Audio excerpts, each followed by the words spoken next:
Welcome back, class. Today we're going to be discussing the natural exponent. This is lesson 8.f, and at the end of this lesson, the goal is for you guys to be able to investigate how to determine what the natural exponent is, sketch the natural exponent after a certain transformation, evaluate what natural exponent solutions are, okay, and then create and use the natural exponential functions from a graph and different sets of data. All right, pretty good lesson. So let's get beginning. We have seen that the simplest exponential functions have the form f of x equals a to the x, where a is greater than 0, so a is positive, and also a cannot be equal to 1. Right? Graphs of some of these functions are shown alongside. So for instance, here is y equals 1/2 to the x, y equals 1/5 to the x, y equals 5 to the x, y equals 2 to the x, y equals 1 2/10 to the x. And as you can see, they are different looking based on what the exponents are. We can see that for all these positive values on the graph, where the base is a, right, the graph is always positive. Hence, when a of x is greater than 0, for all a is greater than 0. So anytime this number, that is your base, is positive, your graph is going to be above the x-axis. When it's negative, it's going to be below the x-axis. There's an infinite number of possible choices for the base number. And what you also can know from this information is that when a is greater than 1, your graph rises. When a is between 0 and 1, it's going to fall. And we're going to get into that as well. All right? Now, next piece. Sorry about that.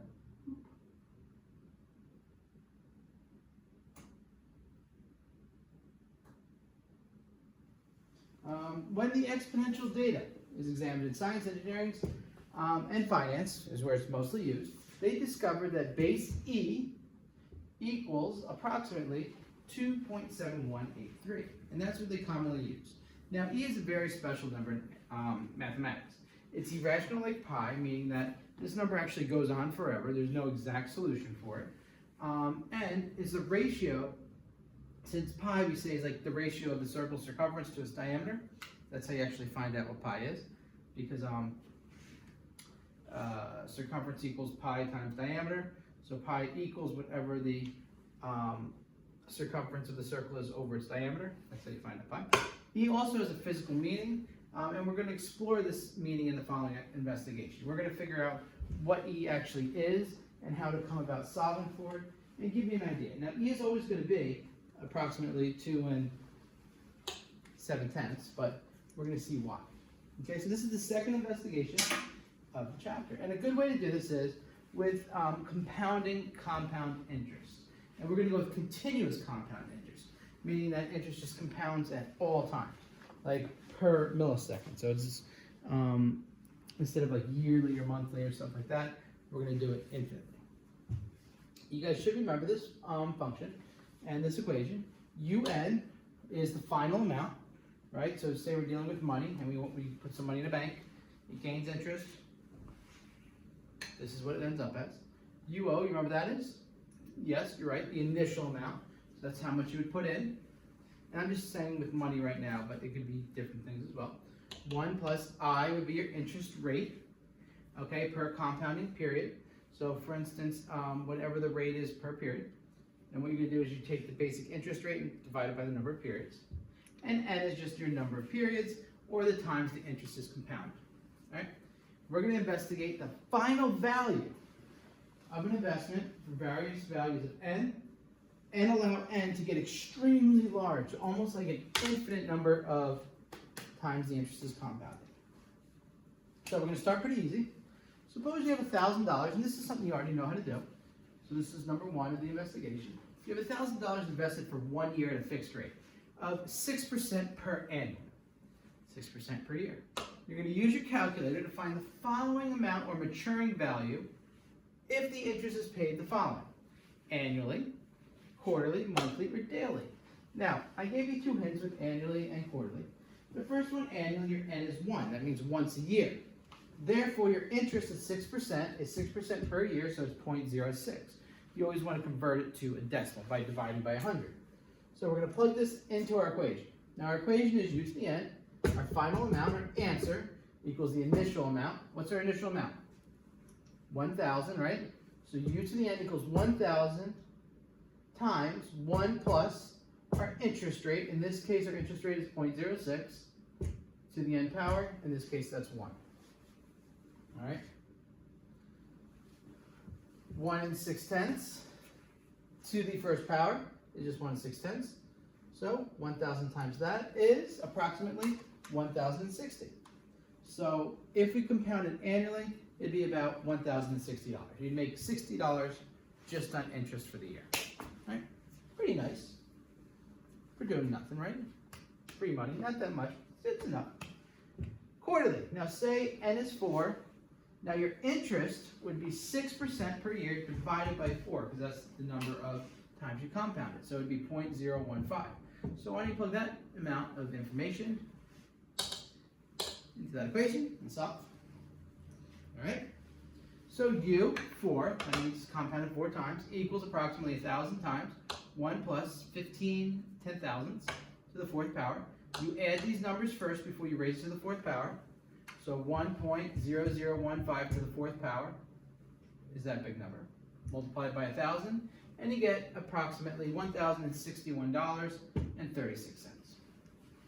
So, compounding quarterly gives you a little bit extra money. That's pretty good. Monthly. And now we do it monthly. How many months in a year? Exactly 12. So why don't you figure out what your n is and your I is first. All right, let's check it out. N should be 12, 12 months in a year. 6% divided by 12. 0.06 divided by 12 is 0.005. Hopefully you got that. And if you didn't, now you did. You plug it into the equation. 1,000 times 1 and 5,000ths to the 12th power is about 1,000 times 1.061, all that stuff. And you get approximately $1,061.68. Oh, I should say 61.68. $1,061.68. So you make a little bit extra money.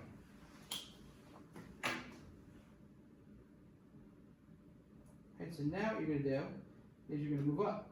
You're going to do daily. Now, the number of days in a year isn't 365. Now you have leap year once every 4 years, right?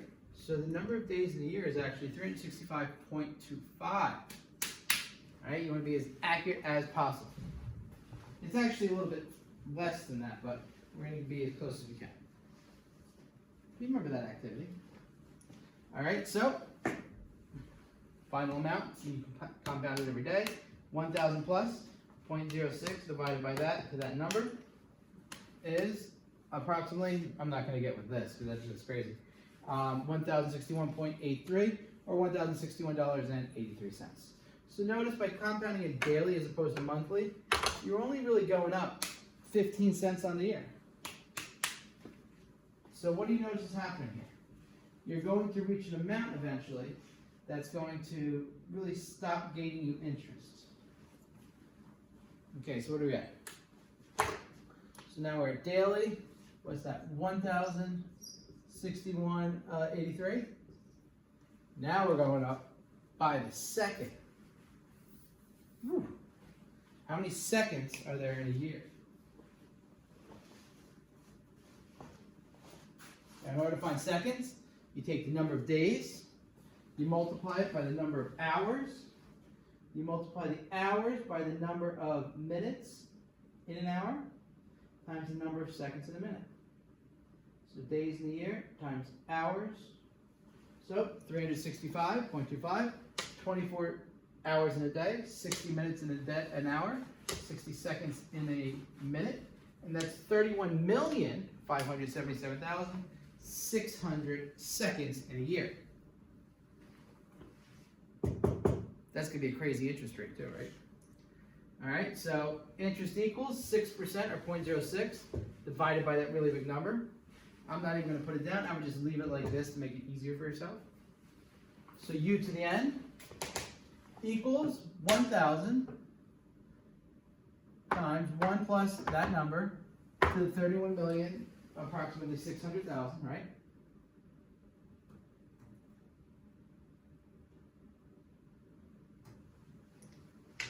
And that's approximately $1,061.84. So look it only goes up a penny, as opposed to seconds, as opposed to days. Now by the millisecond. Now, just so you know, there are 1,000 milliseconds in a second.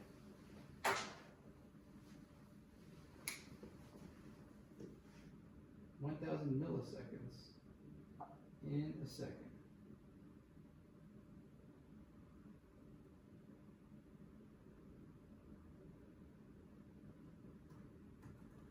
All right, so you take the number per second and multiply it by 1,000. So all you're really doing here is getting a larger number. So 31 million times 1,000 is 31,577,600,000 milliseconds in a year. 0.06 divided by that number. So you're going to do that equals 1,000, 1 plus that big number, to the 31 billion something. Type in your calculator, you get approximately 1,061.84, which is $1,061.84. So, what do you notice? This is why we did the investigation. Do you notice anything strange? You notice anything strange? What you should notice is, given a fixed interest rate per annum, per year, paying out the interest more frequently results in a higher final amount, but it seems to approach a particular value.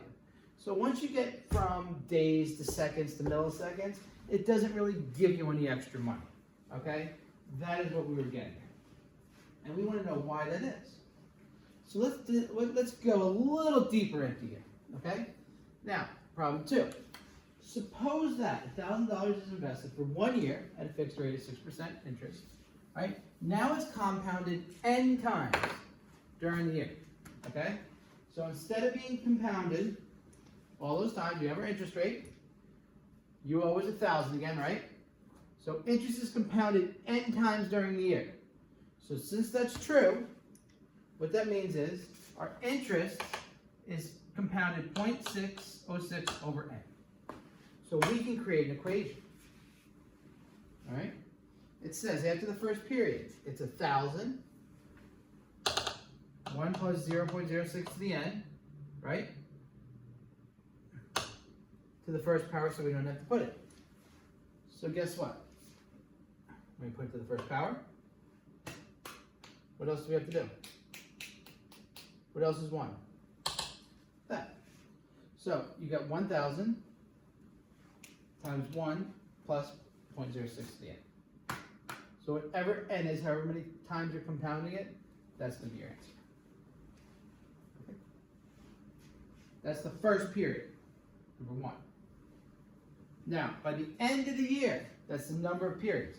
So by the second period, you put a 2 here, a 3 here, a 4 here, a 5 here, a 6 here, a 7 here. So that's constantly changing, okay? So every period, you pay pretty much a different amount. By the end of the year, what you should put was, have been n payments made, so all you do is you replace the smaller n, the lowercase n with the larger n, and that's how you solve it that way. That was a pretty silly, pretty easy way to do it. Alright? Getting up, hang it. Suppose you was invested for 2 years at a fixed percentage. Now we're at a fixed percentage. The rate R per year is compounded n times per year. Explain the investment after. Now, we have our original equation, right? You should have already paused and done this problem. What we know is the interest is compounded n times during the year. So some things happen, okay? Because it's compounded n times during the year, your interest is going to equal what? What over n? R over n, right? What is R? The rate per year. Over n, the number of times per year. So that's how you find your interests. So, explain why this is true. Why is the value after the first period equal to the initial amount 1 plus the rate over n not to anything. Well, the reason for that is, after the first period, this is a 1, right? So anything to the first power is itself. Right? What about the first year? Why is that true? Well, read the question. At the end of the year, there have been n payments made, so our power that we're raising it to equals n. It says the rate of r times per year, n times per year. And that's your n times. All right? Now, if you want to do t years, you just take the number of years and you multiply it by t. At the end of t years, there have been n times t, n t payments made. So our what we're doing is we're raising it to the number of payments per year times the number of years. All right? And I know this kind of seems abstract and a little crazy, but it's really not too bad. Suppose it's invested. Now let A equal n, the number of payments per year, over the rate. Show that the final amount equals the initial amount times 1 plus 1 over a to the a power rt. So what this is pretty much is, all we're going to do is we're going to take our initial equation and we're going to use some rules. All right? So you're going to plug this in. So that's our initial equation. That's the last one we did, right? Over 2 years. So I want you to manipulate this equation using this information to get this equation. I'm going to give you a hint. Right? Here's your hint. That's your hint. All right, now I said A equals n over r. So r over n has to equal what? This is from the third part A. R over n is the inverse of this, so that's 1 over a. So I replace this. That's letting a equal n over r, so 1 over a equals r over n. Right. That was pretty easy. Next one. What could we replace this n with? What does n equal? Well, if a equals n over r, n equals r times a, right? N equals, multiply both sides by r, cancels out, a times r equals n. N equals a times r. All right, so the first thing you did was you replaced this, and then you replaced this.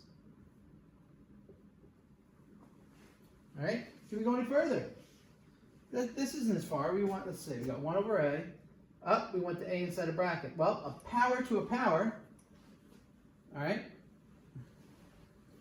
X to the a to the b, you could do that. Okay, x to the a to the b equals x to the a times b. So I can make this an r to the a t, a t to the a r, right? A r to the t. You can split it up however you want. All right, because when you're raising a power to a power, it technically doesn't matter. And there you go. What we just did was we manipulated the equation to solve for something they asked us to solve for. And you didn't really do any math there, you just moved some things. All right, number 4. Now suppose the number of interest payments per year n gets really large. Explain why a gets very large as n gets very large. Why is a getting larger as n does? Now the easiest way to do this is to first think about it. All right? So a equals n over r, right? So think about proportionality, direct proportion. So a is directly proportional to n. So as a gets larger, n has to get larger. As a gets larger, r has to get smaller if n stays the same. Okay, we're assuming r is the same. So as n goes towards infinity, a would also be going towards infinity. Now we're going to prove this by, you're going to copy and complete this table. Actually, just fill this table in your packet and just plug it in. So for instance, what you would do is, for the first one, you would just type in your calculator, open parentheses, 1 plus 1 divided by 10, close parentheses, caret 10. And that would give you your answer. Boom. 2.59372446. Right? And you're going to do that for each piece. Now you're going to do it for 100. 1 plus 1 divided by 100 to the 100th power. Make sure you use parentheses here. I'm not going to say every number. You get about 2 7/10. Type in 1,000, you get about 2 72 hundredths. All right, up. Look at, now you got this the same, so now you're only about 2 thousandths away, 1 thousandth away, really. Now you're really only about 1 10,000th away. Only about 200 thousandths away. Only about 1 millionth away, right? 10th, 100th, 1000th, 10,000th, 100,000th, a millionth. All right. So what do you notice is happening here? As you make A larger and larger and larger, what is happening to your answer? Your answer is pretty much not even changing at all anymore. Okay? Even though I'm going up by 9 million here, this only goes up by like a million. Interesting. And this is still the investigation portion. You're figuring out what it is. Should you have found that for a very large value of A, 1 over A is approximately this number? Wait a second. Where did we see this number before? The number looks familiar. Look at that. Interesting. See this number anywhere before? I remember it. Well, let's go use your calculator. In your calculator, you're going to use the e to the x key. Okay, so turn your calculator on. Your e to the x key. I shouldn't have to show you this, but never hurts to help you out. So here's my fun calculator, our favorite tool in the world. E to the x is that light blue button right there. So I hit the second, and then I hit ln. And right here it says e, whoops, get in there, e to the x. Now I want to know what e to the first power is. So I take e, and then I put a 1. All right, e to the 1. And then I hit equal. And notice what it says. 2.718, ooh, 28, ooh, 1828. Pretty interesting. So what do you notice? What do you notice there? Notice anything? Besides my fuzzy screen that won't unfuzz? Come on. There we go. That's what I get. Very similar. The only thing is, it does what? It only goes up to here. It cuts off here. So e is approximately that number, right? This appears to be the value of 1 over a. 1 plus 1 over a to the a power. A is approaching infinity, right? Okay. What does that mean? We're getting there, don't worry. So, we're going to finish this investigation off with one more problem. For continuing growth, u to the n equals u to the 0, e to the rt, where u to the o is the initial amount, r is the annual percentage, and t is the number of years. This formula, now we're going to find the final amount of $1,000, which is invested for 1 year at a fixed rate of 6% per annum, where the interest paid is continuous. Compare this value to the calculations we did in problem number 1. Okay? So we compare that to 1. All right?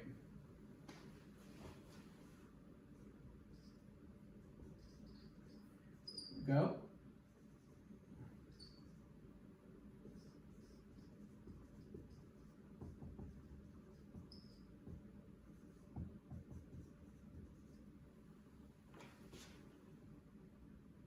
Whoop.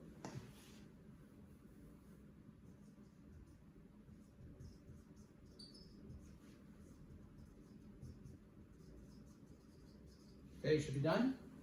UN, u to the o, is 1,000. E to the r, which is 0.6, and t is 1 year. So, we type in that number into our calculator. We get UN, 1,000 times e to the 0.6, right? 1 times 0.6. So you would just type in 1,000 times the E button and then 0.06. Do it in one shot and you get $1,061.04. Now, just so you guys know, I don't like doing this that often, but I'm going to just slip over here. After, oh, that's really ugly. After 1 year, right, we got 1,060, right? Okay, so 1,060 after a quarter. So if we did it 4 times a year, we got $1,061.36. Okay, so it went up a little bit. Monthly, $1,061.68. That's when I kind of messed up a little bit. $1,061.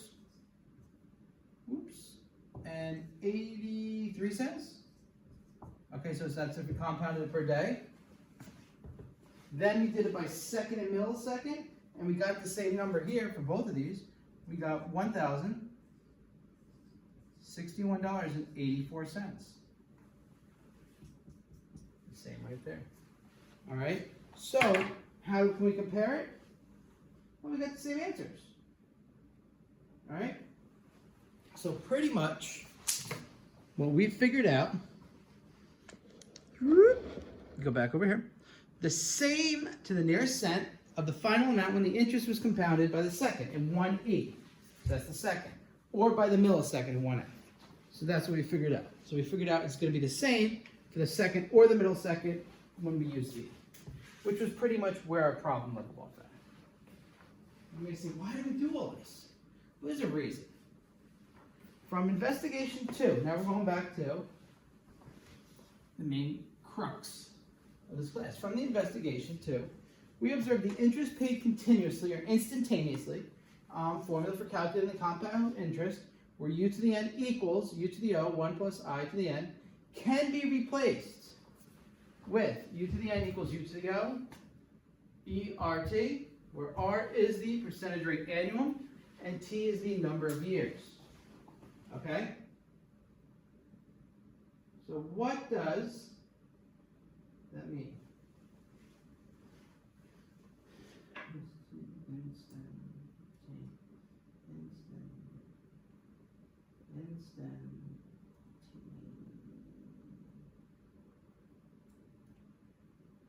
Right, what exactly does that mean?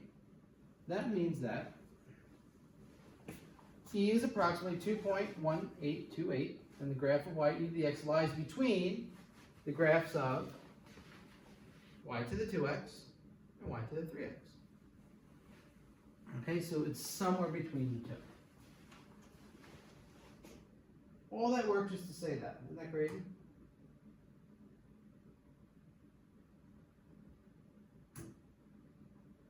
All right. Okay. Ready to get into actual work? Now we're going to get into actual problem. Now, example 7. Sketch on the same set of axes the graphs of y equals e to the x and y equals 2 to the x. Now, you can use your graphing piece from the book. Okay, so you can use your, what should we call it? Your graphing simulator if you like. You can use your calculator if you like, doesn't matter. What you should have got was y e to the x equals something like this. But y e to the 2x is going to be a vertical dilation with a scale factor of 2. So what that means is, if this one's at 1, the next one's above it at 2. So whatever distance the e to the x is from the x-axis, 2e to the x is going to be that same distance from e to the x. So it's twice as far away from the axis. So if this is 2, this is 4. If this is 6, this is 12. If this was 10, the whole distance would be 20. Okay? What about when you do e to the x and e to the 3x? Well, sketch e to the x. Okay? Same sketch, right? Goes through 1. E to the 3x is going to have a horizontal dilation of e to the x with a scale factor of 1/3. So it's going to be 1 over the thing that's in front of the x. So what exactly do I mean here? I mean that you have y equals 3x going here. So whatever distance I go to y equals 3x, oops, sorry, that's the horizontal distance I'm going.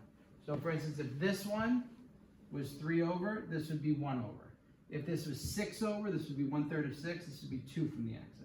If this was 9 from the y-axis, this would be 1/3 of 9, would be 3 from the axis. All right? That's not too difficult, is it? Let me do the next one.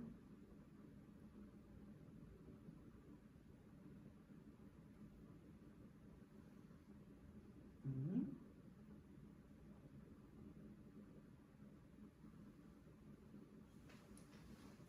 Once again, you can use a graphing package as this, so you have y e to the x, y e to the negative e to the x. So what is the geometric connection between the two graphs? What are you doing?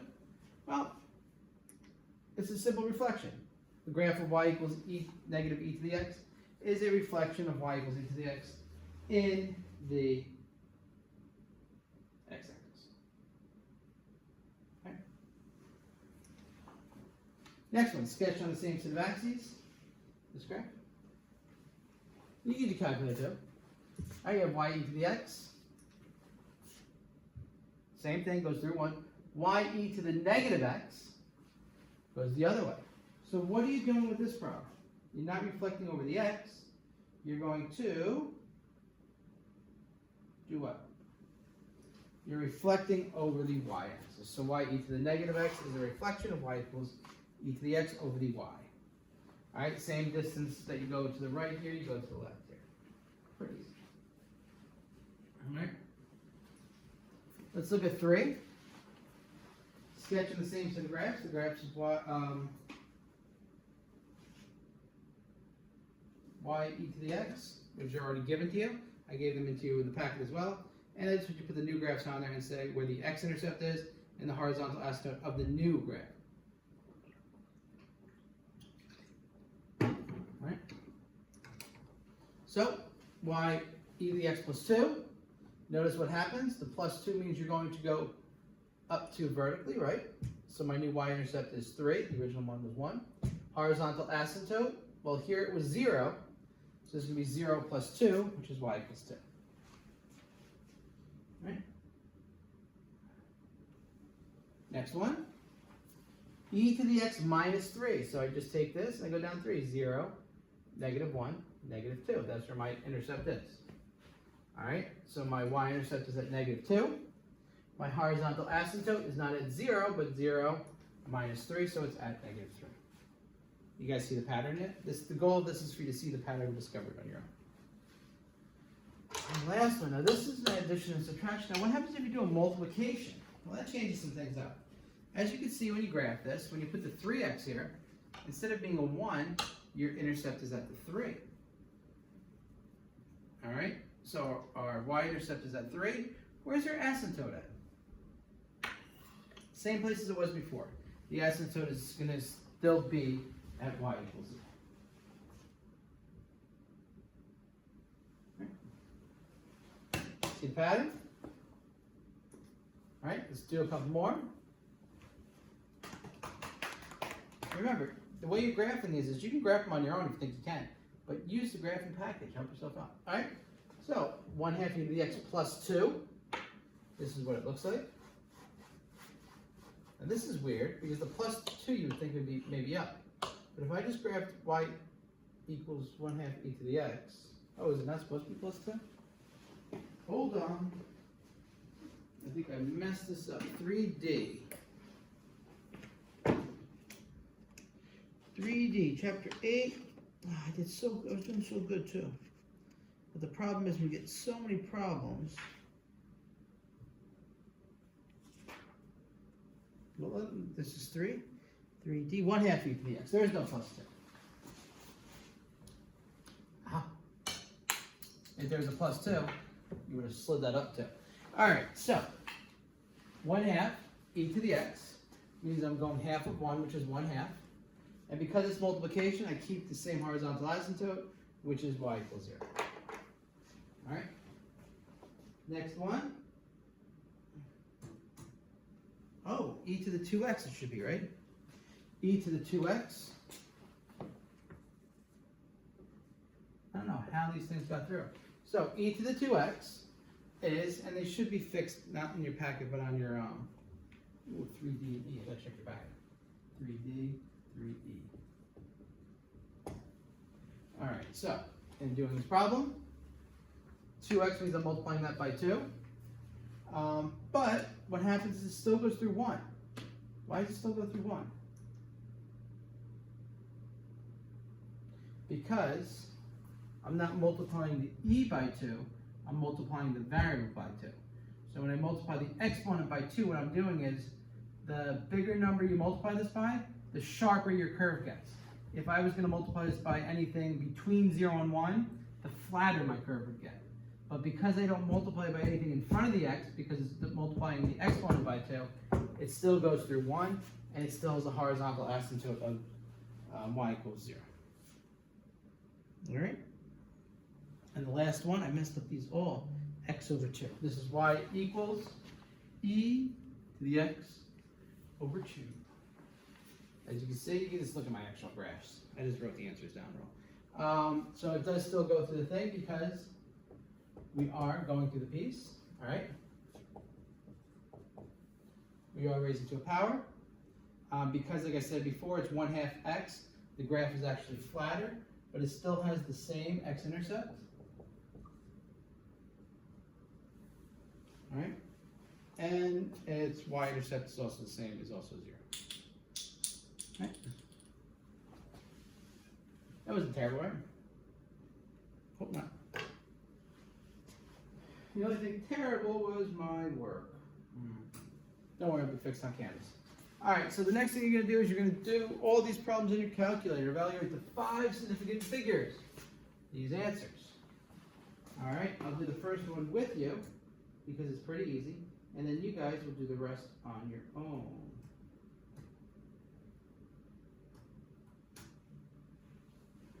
All right, so get your calculator. Answer the first one you should have got. 5 significant figures. 7 point, now your decimal is going to be in different places. 5 significant figures just means 5 decimals. 73891. So let's look this up. In my calculator, I just hit second, ln, the number next to 4, and I hit 2. All right, 7.38905. 05 rounds up to 1, and that's why I got that answer.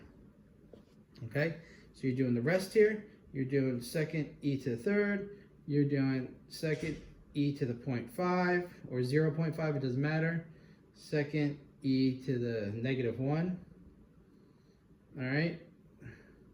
Second e to the 2.31. All right, and just so you guys know, look how quick. I just typed a couple of these in here, and you should get answers like this. You just keep on going right through your answers. You get your answers. So I'm going to go put up what I got on the board. E to the third is 20 and 86 thousandths. E to the 1/2 is 1.6487. All right. Next one is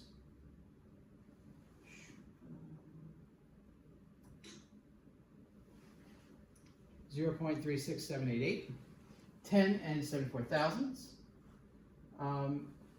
0.099261. Remember, when you're doing 5 significant figures, you just go 5 numbers, but however, it's the first non-zero number. So this one's 0.0. So this would be 1, 2, 3, 4, 5. That's what we're doing that way. Next one is 125.09. Notice how I'm putting approximate there. Not exactly. All right.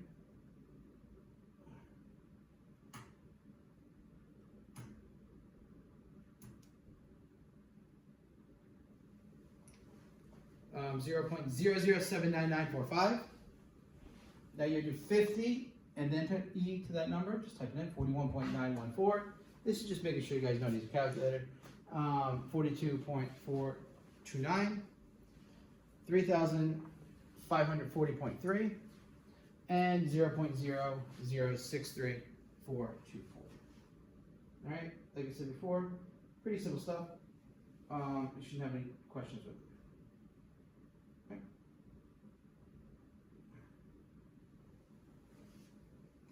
All right, number 5, use your calculator now to do this.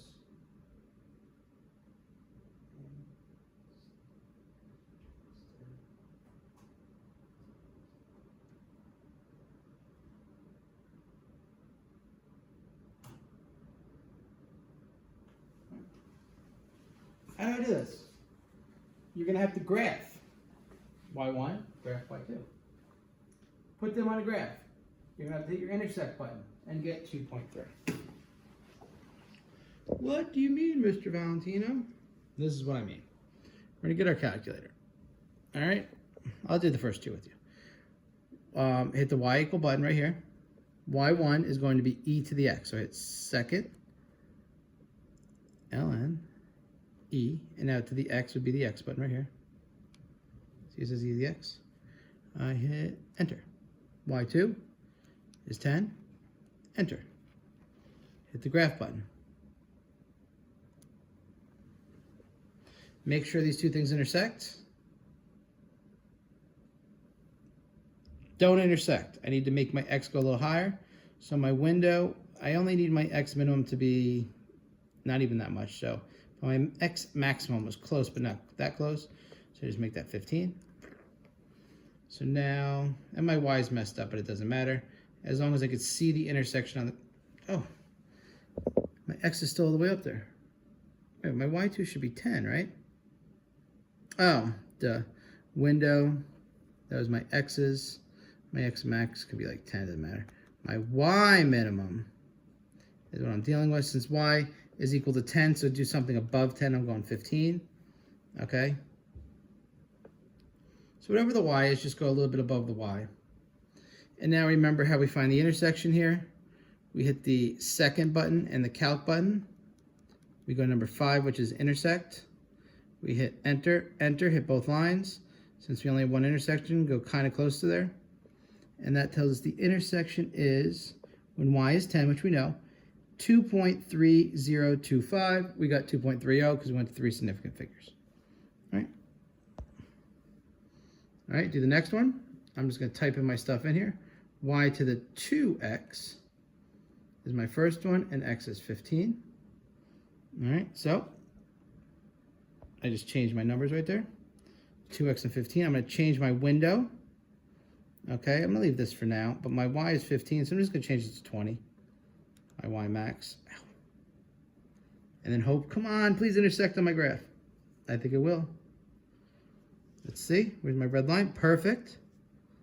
So I hit second, calc, down to intersect, enter. All right, where am I at? Where's my thing? All right, I'm on the blue. I just see I'm on the blue somewhere. So I hit blue, red, and enter a third time. There's only one intersection, so it brings me right there. And y is 15. X is 1.354. Let's check out our answer. Typed them in. Got my graph from before. X point is approximately 1.35.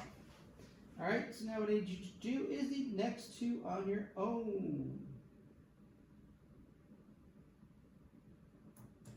All right, go, go, go. All right, graph 5e to the negative x, y equals 0.3.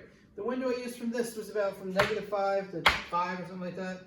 Now because this is 0.3, I used for my y, I went from like 0 to 1. All right, if you went to like 15, it'd be so small you'd barely see it.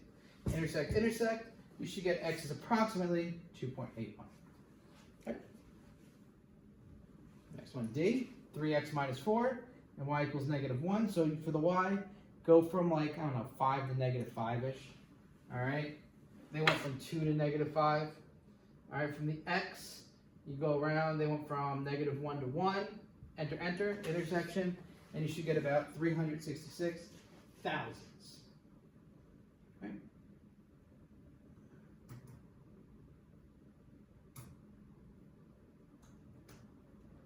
All right, any questions with that? Pretty easy, right? Okay, move on. Number 6, use technology to help sketch the graph. F of x equals 10 minus e to the x. Use your graphing package. Use your calculator, doesn't matter. What you should see here is y is approximately 10. Is where my asymptote's going to be. My graph is going to pass through 9. All right. State the domain and range.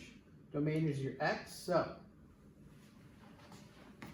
from negative infinity to infinity, all real numbers. X, sum of all real numbers, or is the set of all real numbers. My range is my y. Well, it only goes up to 10, but doesn't include 10. So if I was doing the open circle, it doesn't include 10. It goes down to negative infinity forever. So it's every value less than 10. So it's all the y values less than 10. Okay. Describe the behavior as f of x approaches positive and negative infinity. So as x approaches negative infinity is, I should say negative. As x approaches negative infinity, coming this way, what is y approaching? Wait a second. I got my arrows mad. Wrong. All right, so as x approaches positive infinity, I got to put everything up here. This is my positive. This is my negative. I messed up my colors and my arrows when I flipped them. So as it approaches negative infinity, y is approaching 10 from the negative side. So it's approaching 10, this would be 10 from the negative side, this would be 10 from the positive side. So as x approaches infinity, negative infinity, y is approaching 10 from the bottom. As x approaches positive infinity, what's y doing? Y is going down forever, y is also approaching positive infinity. Right? Wow, I can't believe I messed up my colors. I got everything right. The problem was, I put them in the wrong places. Oops. All right.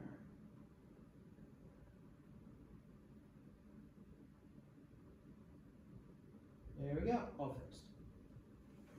Boop. All right, so next one. The weight in a culture. Culture is like something where bacteria can grow. Is given by W of t equals 2e to the t over 2 grams, where t is the time in hours the culture was set to grow. Now I want you to find the weight initially, after 30 minutes, after 1.5 hours, and after 6 hours.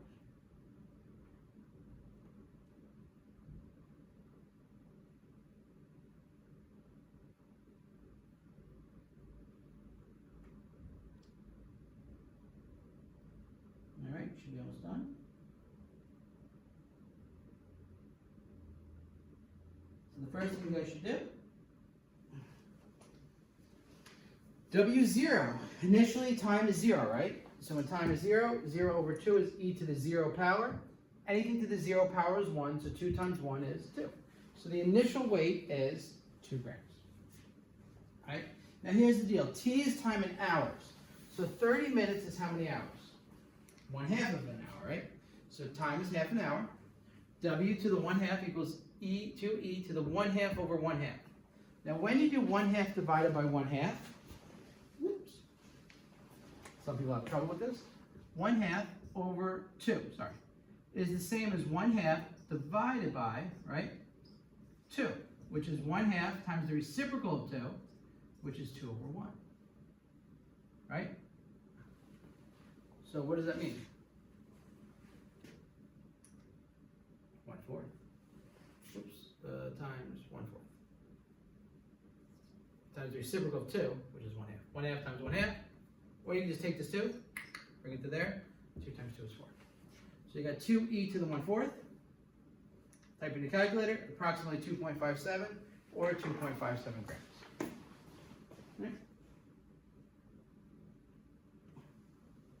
Pretty simple.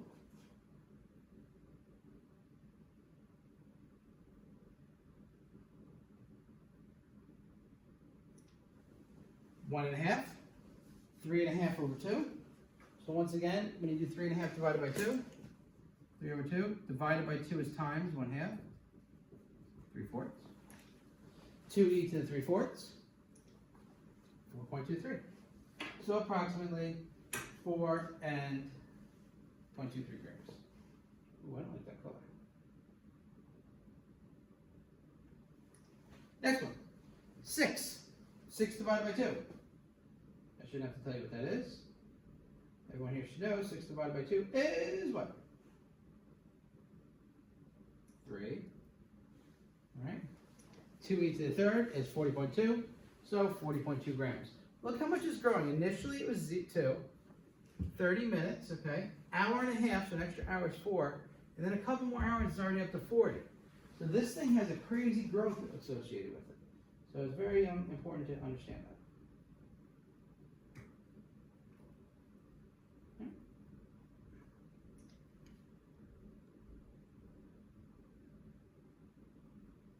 Next problem. Oops, sorry. We're going to plot these. We have all these points. I want you to plot the points on the graph. All right, just plot them. First point, 0, 2, your initial.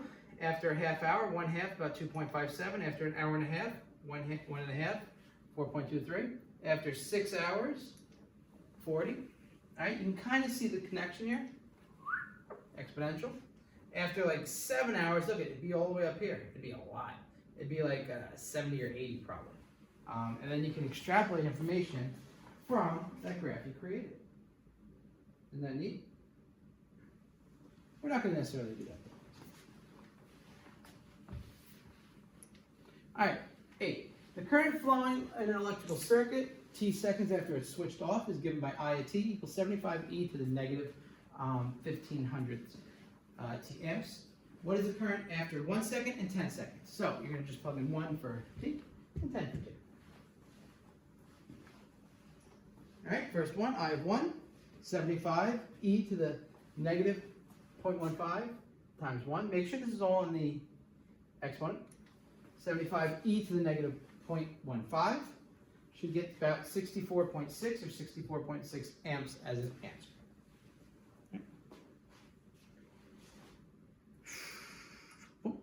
10 seconds, 75e to the negative 1500. Sorry, I said 1,000 for hundreds. Times 10. That's 75e to the negative 1.5. Where you can do simple multiplications, it's always a good idea to do that. All right, you get about 16.7 or 16.7 amps. Right. Use technology to help sketch this. All right, you can use these points that you have. You know that 0, when t is 0, e to the 0 is 1, your answer is going to be 75. We know that we have 164.6, and we know that we have about 1016.7, so we can actually use those graphs too. And then there's our graph. It's always important to have the intercept. You always really want the intercept and at least 2 points, so you can see how it's going. Okay. How long will it take the current to fall to 1 amp? So you want I of t to equal 1. All right. Let's see if you guys got this. 1 equals 75e to the negative 0.15. So let's see. For the current to fall to 1 amp, would be right around here. Be something up there. Probably be over 20. So how do we go about finding this answer? What are we going to use? Any ideas? Any ideas? How about we use calculator? What you should be doing, or what you should have already done, was taking your calculator and typed in 75 second line e to the negative 0.15. We don't have a t, so we just put x. All right, and then y is going to be 1. Okay, my window, since y is 1 is the highest, I'm going to go my x to about 40, just because I said it's going to be that high. My y max is 1, so I'm just going to make this about 5. I'm going to graph it. Let's see. Let's see how good my graph looks. There's my graph. 1 is right here, so that means it should intersect. Boom. And as long as it intersects somewhere around there, we're good. Second calc, so you hit the trace button. Go to intersect. You should be able to hit, there's a dotting up there. Good. There's my blue. There's my red. And there's enter. So it says when y is 1, x is 28.78 or 28.8 should be my answer. So let's go check out to see if that's true.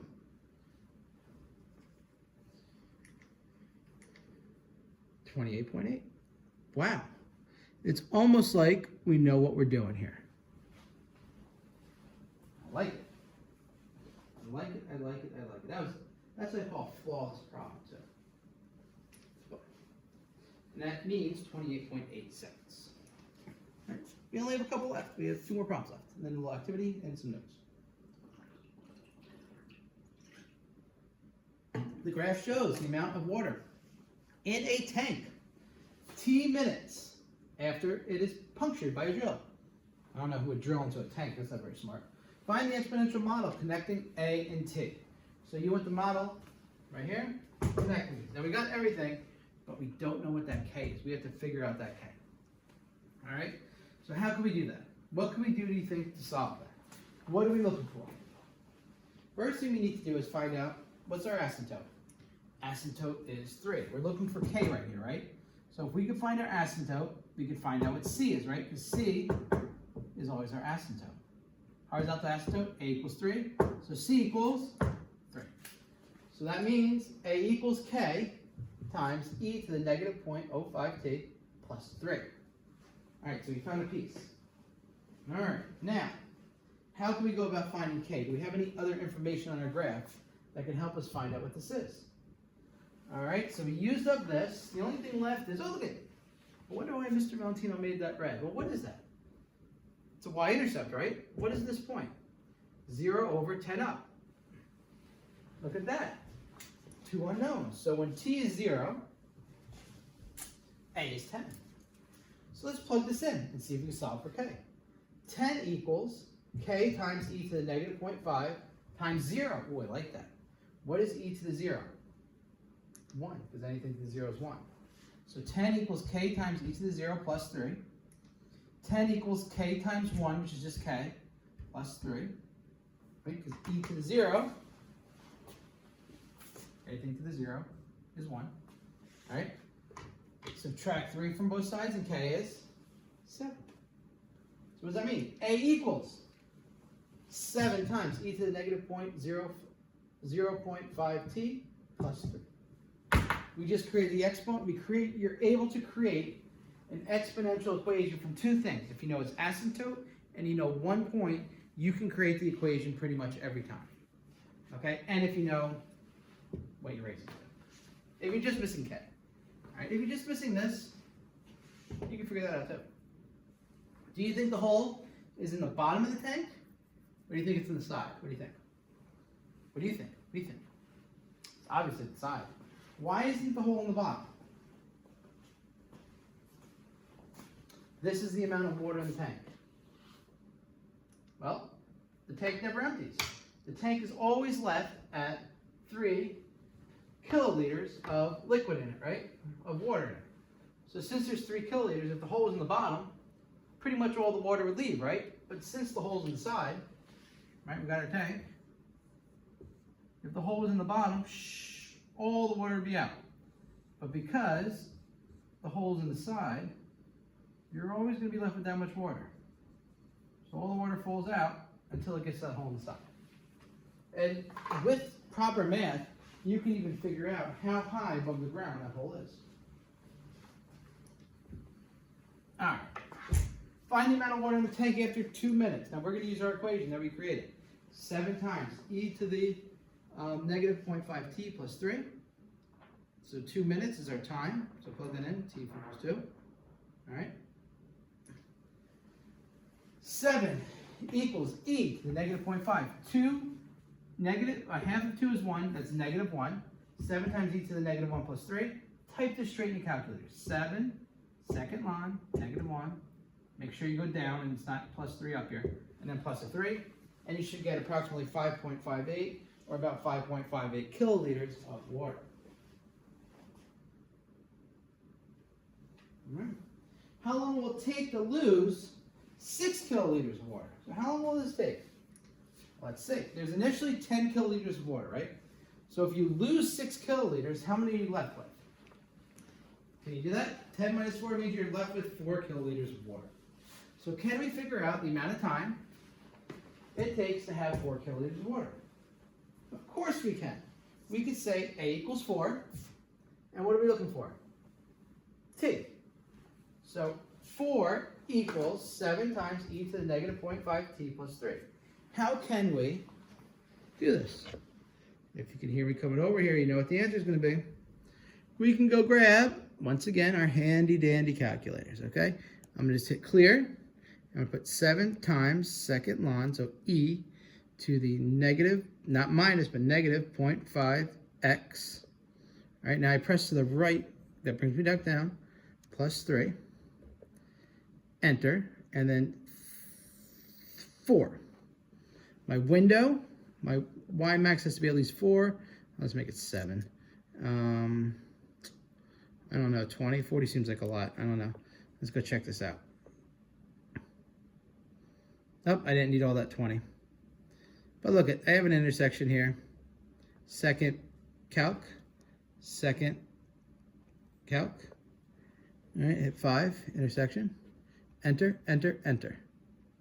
3 enters, and it tells me when y is 4, x is 3.8918203. Let's go check out, see if that's what I got as an answer. Boom. There's the graph. Transferred it from my hand to the screen, and 3.89. 3.891. That means it takes about 3.89 minutes, all right, to do. They may say, what is 89 of a minute? Well, if you want to find out minutes and seconds, just do 0.89 times 60 seconds. So it takes about 3 minutes and 53 seconds. Okay? Thumbs up. All right, last one. Last hard part. All right, the meteor is hurling through the atmosphere at a speed of descent given by v of t equals 650 4 plus 2 times e to the negative 0.1 t meters per second, where t is the time in seconds after the meteor is sighted. So after you see it, however many seconds afterwards, that's how fast it's going. Is the meteor's speed increasing or decreasing? Okay? Easiest way. So, well, as time goes on, right, time's eventually going to approach infinity. So we don't care about this 4, we don't care about this, we just care about this. So as t gets larger, is this piece of the equation getting larger or smaller? 0.01 t. Well, I don't know. What do you think? So if you don't know, you can always just, in your calculator, be like, you know what? I don't know. Let me just do this. Let me do e to the negative and infinity. I don't got infinity. So I'm just going to put a bunch of 9s, like negative 999s. And when I do that, my answer is 0. You may say, what'd you do? All I did was, I'm like, you know what? I forget if that goes to 0 or not. So I just put e to a negative and a bunch of 9s. Kind of a quick way to just like cheat a little bit. You go, oh, that's 0. So that means as t approaches infinity, this approaches 0 from the positive. All right, so is that increasing or decreasing? It's decreasing because you decrease to 0. Now you're going to actually find the speed of the meteor. When it's first sighted, what is t when it's first sighted? T equals what? 0. So find v of 0. Plug that in.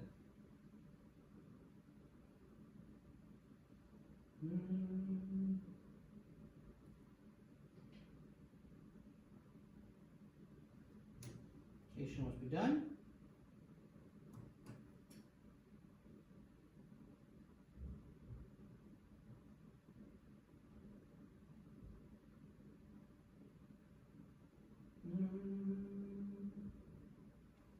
All right, 650, e to the 0 is 1, 2 times 1 is 2, 4 plus 2 is 6. You have to use PEMDAS, okay, parentheses, exponents, multiplication, division, addition, subtraction.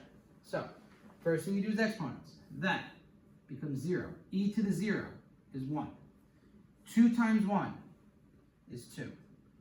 4 plus 2 is 6. You can't go 4 plus 2 is 6 times 1, you still get 6. That's just lucky. 650 times 6 is 3,900. So, it is first sighted.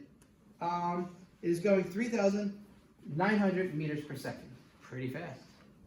After 2 minutes, now the key to this question, the very important thing here, is time in minutes? No, time is in seconds.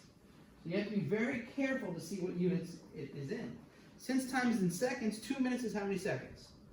120 seconds, right? So, what you're going to say here is 120 seconds, so V equals 120. 6 times 4 plus this. Now, e to the negative 12. In your calculator, 650, open parentheses. 4 plus 2 times e to the negative 12. Close the parentheses. In one shot, you'll get 2,600. So it's approximately about 2,600 meters per second. As you can see, after 2 minutes, it is decreased in speed about 1,300 meters per second. So it is going down in speed. Right? And there's the 120 seconds that was supposed to pop up a second ago. And let's finish strong. All right, how long will it take the meteor's speed to reach 3,000? Well, guess what we're going to have to do? Intersection. So when v of t equals 3,000, 3,000 equals 650. 4 plus 2 times e to the negative 0.01t. There's the graph that you get. Intersection, about 11.8. Now, let me just make sure you plug this into your calculator correctly. Whoop. Right, clear. Y equals, clear, 650. Now, when you do this, you do 650, open parentheses, which is above 8. Okay, 4 plus 2 times, right? Second ln, so that's e. And then negative 0.1 x. Now you have to press to the right and then close your parentheses. Okay? Go down. Y is 3,000. All right. Now, since y is 3,000, my window, my y max has to be above 3,000. I'm going to make it 3,500. I'm going to make my y minimum like 2,000. All right. My scale, I don't want to be 1. I'm just going to make it 1,000. All right. My x max and minimum, I don't know. Let's try negative 1 to 20. I have no clue. All right, so here's a piece. Come on, all it goes, come on, red line, go through it, hit it, hit it, hit it. Yes, it hit it. So second trace, go down to intersect, enter, enter, enter, enter. And there we go, 11.78 or 11.8.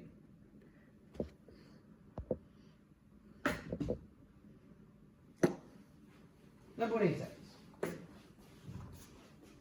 All right, well that concludes the lesson. Now, if we have time permitted, we're going to click on this icon on page 203 and run a card game for exponential functions. Now in this card game, what it does is it tells you different types of functions, and then you can go through what its range is, what its asymptote is, which point is on here, and you just drag the cards to match it pretty much. Now you can play that with a partner if we're allowed to do that again, or just do it on your own just for practice at home, all right? I'm not going to get up here and play games. Right. Historical note, just going to read through this, no more writing and reading to do. Or you can read along with me. The natural exponential e, we're going to do some term of knowledge or some top here. The natural exponential e was first described in 1683 by a Swiss mathematician, Jacob Bernoulli. He discovered the number y studying compound interest. So he was dealing with finances. This is exactly what we did in investigation 2. You were pretending like you were a 16th century mathematician. The natural exponential e was first called e by Swiss mathematician and a physicist, Leonhard Euler. Euler is huge in geometry as well. In a letter to a German mathematician, Christian Goldbach, in 1731, the number was then published in a notation in 1736. In 1748, Euler evaluated e to 18 decimal places. Euler here didn't have a calculator. He did this just using mathematical knowledge. Very smart man. He also discovered some patterns in continued fraction expansions of e. He wrote that, now this is going to be hard to explain, e minus 1/2 equals 1 divided by 1 plus 1 divided by 6 plus 1 divided by 10 plus 1 divided by 14 plus 1 divided by 18 plus and blah, blah, blah, blah, blah. It just keeps on going on. All right, so these are all fractions over fractions over fractions.